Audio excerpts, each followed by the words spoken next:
संपूर्णता की ओर गति ही धर्म है। आनंद वचनामृतम 23वां खंड। इस विश्व में कोई भी चीज अकारण नहीं है, प्रत्येक कार्य का कारण है।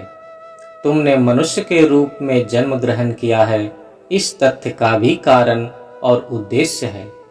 तुम इसे भले ही नहीं जानते हो, किंतु परम पुरुष इसे जानते हैं। जीवन अपूर्णता से संपूर्णता की ओर गति है। जब एक जड़ सत्ता चेतन सत्ता में रूपांतरित होती है, वह प्रगति है। वह प्रगति और बढ़ जाती है जब चेतन सत्ता या जीव बहुकोशीय प्राणी में रूपांतरित होते हैं। यहाँ दैहिक संरचना भी और जटिल हो जाती है। एक केकड़े की अपूर्णता एक सर्प में नहीं देखी जाती है। मनुष्य सबसे विकसित प्राणी है और तदनुकूल इसकी दैहिक संरचना भी पूर्ण है। अतः मनुष्य एक प्रगति प्राप्त सत्ता है, किंतु यह मानव प्रगति का सिर्फ आरंभ है। मनुष्य को और भी शारीरिक, बौद्धिक और आध्यात्मिक पूर्णता प्राप्त करनी है।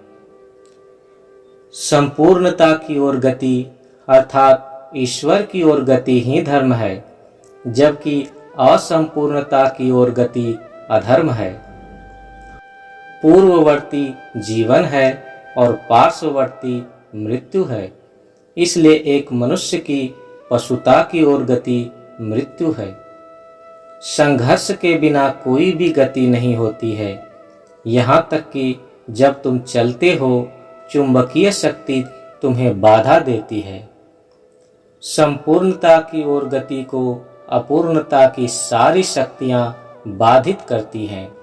दुराचारी, स्थूल मानसिकता और संकीर्णता आदि मानव मन के विस्तार के प्रयासों को बाधा देती है।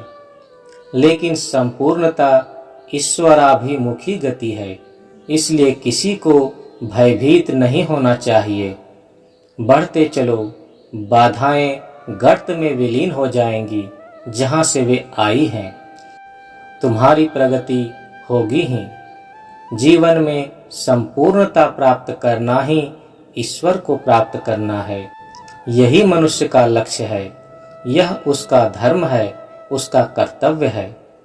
इस संग्राम में अधर्म की शक्तियों का पराजित होना ध्रुव सत्य है। यह सदा से होता रहा है और होता रहेगा। तुम्हें तब तक विश्राम करने का अधिकार नहीं है जब तक पूर्णता का, देवत्व का तुम्हारा लक्ष्य पूरा नहीं हो जाता है। अपने को पूर्णता में प्रतिष्ठित करो। विश्राम एक पाप है, क्योंकि यह तुम्हारी अग्रगति में एक रोक लगा देता है। तुम तब तक विश्राम नहीं लो जब तक तुम लक्ष्य तक नहीं पहुंच जाते हो। श्री श्री आनंद मूर्ति, 23 मई 1969, रांची।